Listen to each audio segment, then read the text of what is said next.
Hi, classmates! Ako nga pala si Ashley, ang pinakamayaman at sobrang ganda niyong kaklase. Hi, Ashley! Pwede ba tayo maging friends? Ay, sorry, di ako nakikipagkaibigan sa ganyang muka. Ew! Sumanong ugali na ito. At least maganda ako. Eh, ikaw? Pangit ba talaga ako? Uy, Scarlett, sabay na tayo kumain ng lunch. Sure, saan? Ako na lang sabay mo kumain, huwag na si Scarlett. Ako na bahala sa lunch mo for the whole year. Walang iya ka, Ashley. Aagawin mo pa sa akin yung crush ko? Sige na, gusto mo bilan pa kita ng car? Car? Sige, sabay na tayo kumain, Ashley. Sorry, Scarlett. Sorry, ako pinili niya. Eat well sa'yo, ah. Bes, payag ka ba nun? Inagawan ka ni Ashley? Ano bang magagawa ko, Bes? Kailangan ko maging blooming. Hay naku, madali lang yung sagot dyan. Try mo tong Garnier Vitamin C Serum. Baka ito din the right one for you at hindi yung crush mo. Tama ka dyan, Bes. Kaso natatakot ako baka lalo lang ako maging haggard. Don't be afraid to try new things kasi. Malay mo ito na yung sagot para maging fresh ka. Sabi mo yun na. OMG, ang fresh na ni Scarlett. Ano kayang ginawa niya? Paano siya naging fresh? Hindi pwede to. Oh, ano ka ngayon, Ashley? Mas fresh na si Scarlett kesa sa'yo. Scarlett, pwede ba tayong sabay kumain ng lunch mamaya? Che, di na kita kailangan. Sapat na sa akin ng Garnier Vitamin C Serum. Kasi it passes the hashtag Garnier yang che. Humanda ka na, Ashley. This is the beginning of my revenge. Nay! Impostor? Bakit nandito ka, ha? Walang iya ka? Bakit mo ako ginagaya, ha? Baka nakakalimutan mo. Nanay mo ang sumira ng mukha ko. Ha? Wow! Hoy, Sofia! Tandaan mo! Katulong ka dito, di ba? Huwag kang paupa-upo lang dyan. Ma'am. Kakatapos ko lang po maglinis. Nagpapahinga lang po ako. Talaga sumasagot ka pa sa amo mo, ha? Nay! Ang dumi pa dito, oh! Hindi niya ginagawa ng maayos yung trabaho niya. Walang iya ka? Madumi pa pala dito? At nakuha mo pang magpahinga dyan. Paano nangyari yun? Ma'am, nilinis ko na po yan. Maniwala po kayo. O, eto. Yung mukha ko!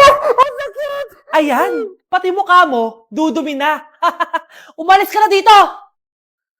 Tatanggalin na natin, ha? Buti na lang talaga mabilis kang gumaling. O, ayan, kuhang-kuha yung mukha ng pinapagaya mo. Dok, kamukha ko nga siya. Pinag-ipunan ko talaga to. Nagtataka lang ako. Yung ibang tao, mga artista yung pinapagaya ang mukha. Eh, yung sa'yo parang normal na tao lang yung pinagaya mo. Dok, may kailangan lang akong gawin. Kung ano man yan, mag-ingat ka, ha? Ano? Ikaw si Sofia? Napakawalang ya mo din, no? Niloko mo pa kami! Mas walang ya kayo, mga hayop! Nay, baka gusto niyo ulit mabuhusan ng asido sa mukha?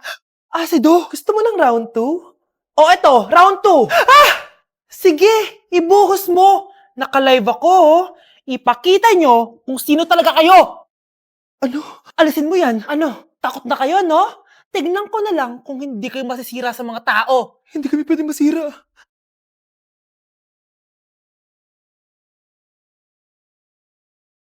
Anak, kunin mo yung cellphone ko sa kwarto. May tumatawag ata. Sige po, Nay. Sabi cellphone ni nanay. Anak, bilisan mo naman.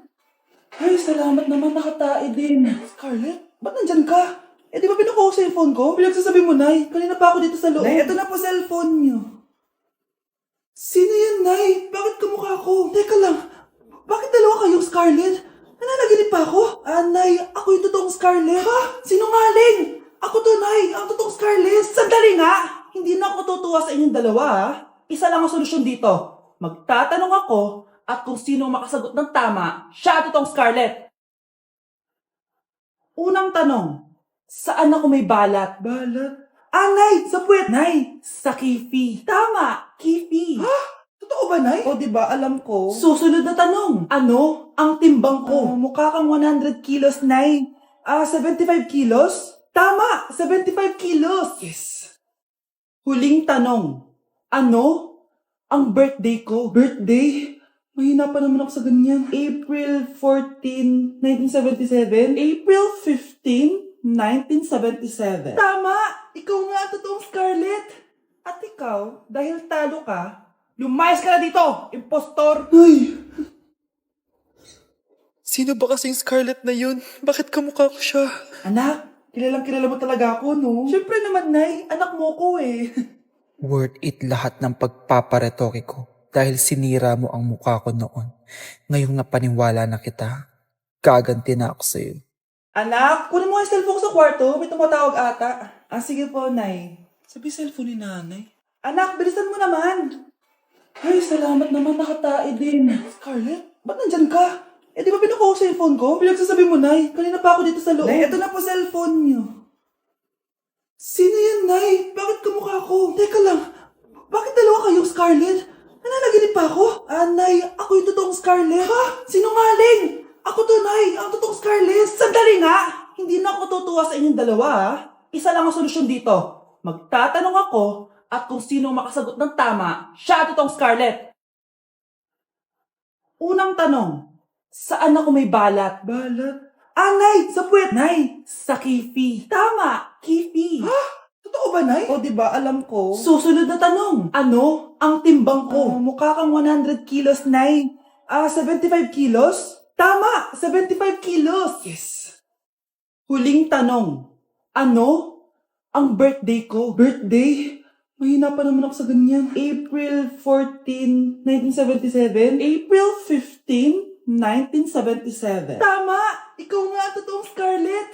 At ikaw, dahil talo ka, lumayas ka na dito, impostor! Ay! Sino ba kasing Scarlett na yun? Bakit kamukha ko siya? Anak, kilalang kilala mo talaga ako, no? Siyempre naman, Nay. Anak mo ko eh. Worth it lahat ng pagpaparetoke ko dahil sinira mo ang mukha ko noon. Ngayong napaniwala na kita, gaganti na ako sa'yo. Okay, class. Last 5 minutes. Hirap naman nito. Be, ano sagot sa number 10? Huwag kang mangopya sa akin, Samantha. Mapapagalitan tayo kay ma'am. Tamot mo naman. Ayaw mo akong pakopyahin, ha? Bilisan nyo, class. 1 minute na lang. Ma'am, nangongopya po si Scarlett sa akin, no? Apakasinungaling mo, Samantha. May nangongopya pala dito. Bagsak ka na sa akin, Scarlett. Apakasama talaga ng ugali mo, Samantha. Nay! O anak, anyari sa'yo? Binagsak ako ng teacher ko. Naniwala kasi siya kay Samantha na nangopya daw ako. Totoo ba yun, Scarlett? Hindi, Nay. Siya talaga yung nangopya sa akin. Walang iya yan ah. Humanda siya sa akin. Tara, anak. A few moments later. Ma'am, bakit niyo po kami pinatawag dito? Eh, kasi yung anak mo, sinungaling. Siya naman talaga yung nangopya kay Scarlett eh. Hindi po totoo yan. Para malaman natin kung sino nagsasabi ng totoo sa inyong dalawa, mag-quiz na lang kayo ulit. Patay ako nito. Humanda ka ng mapahiya, Samantha. Okay, time's up. Pass your papers. Scarlett, naka-perfect ka. Yes, talino talaga ng anak ko. Samantha, wala kang tamang sagot. Ikaw talaga ang totoong nangungopya. Nakakahiya ka, Samantha. Humanda ka sa akin sa bahay. Tara! Huwag po, Nay. Okay, class. Last 5 minutes. Hirap naman nito. Be, ano sagot sa number 10? Huwag kang mangopya sa akin, Samantha. Mapapagalitan tayo kay ma'am. Tamot mo naman. Ayaw mo akong pakopyahin, ha? Bilisan nyo, class. 1 minute na lang. Ma'am, nangongopya po si Scarlett sa akin, no? Apakasinungaling mo, Samantha. May nangongopya pala dito. Bagsak ka na sa akin, Scarlett. Apakasama talaga ng ugali mo, Samantha. Nay! O anak, anyari sa'yo? Binagsak ako ng teacher ko. Naniwala kasi siya kay Samantha na nangopya daw ako. Totoo ba yun, Scarlett? Hindi, Nay. Siya talaga yung nangopya sa akin. Walang iya yan ah. Humanda siya sa akin. Tara, anak.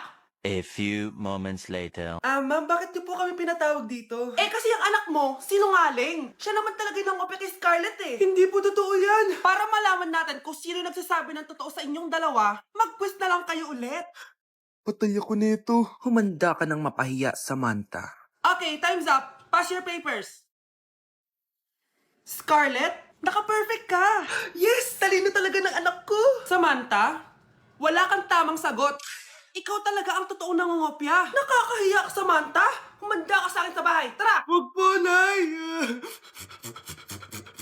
Kapag pinirmahan mo to, akin na lahat ng mga kayamanan mo.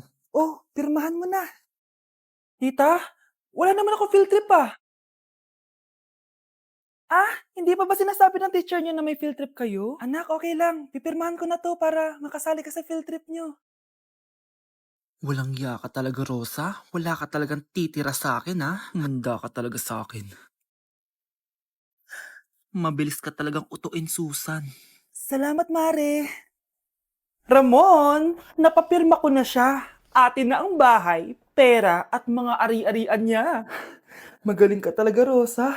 Kaso kailangan na natin kumilos na mabilis. Kasi sabi ng doktor, nagre-recover na yung mata niya. Ano? Kaya bukas na bukas din, papalayasin na natin sila. Total, nakuha na natin ang gusto natin. Nay, bakit mo pinirmahan yun, ha? Mali ba natin kung ano nilalaman ng papel na yun? Huwag kang mag-alala, anak. Malapit nang matapos ang maliligayang araw ng tatay mo at ng kabit niya. Tita, bakit may dala kang maleta? Aba, syempre. Lilipat na ako dito sa bago kong bahay. Ano? Tay, ano ibig sabihin nito, ha? Nakalagay dito sa papel na pinirmahan ng nanay mo na amin na tong bahay, mga sasakyan niya, at ang mga pera niya. Napakahayop nyo! Bakit ang ingay? Ano nangyayari? Nay, kinuha na nila lahat sa atin! Ayan, magsama kayo mag-ina. Ngayong nasa amin na ang lahat, pwede na kayong lumayas. Ramon, magse-celebrate tayo, ha? Ang galing nyo din, no? Ha? Nakakakita ka? Bago kayo mag-celebrate, i-check nyo muna kung pirma ko ba talaga yung nakalagay dyan. Hindi pwede to! Tay! Attorney! Kita mo naman kung ano ginawa na tong dalawang to, di ba? At nandito na rin ang ebidensya na magpapatunay na naghaharutan sila sa loob ng bahay ko. Anong gagawin nyo sa amin, ha? Mahal, huwag mo naman gawin sa amin to, please, oh. Magbabago ako, please. Oh, sorry kung natatapakan kayo pagka-love team nyo, ha? Arestuhin nyo na yung mga yan. Mag-celebrate kayo sa kulungan. Kayong dalawa, sumama na kayo sa akin sa presinto.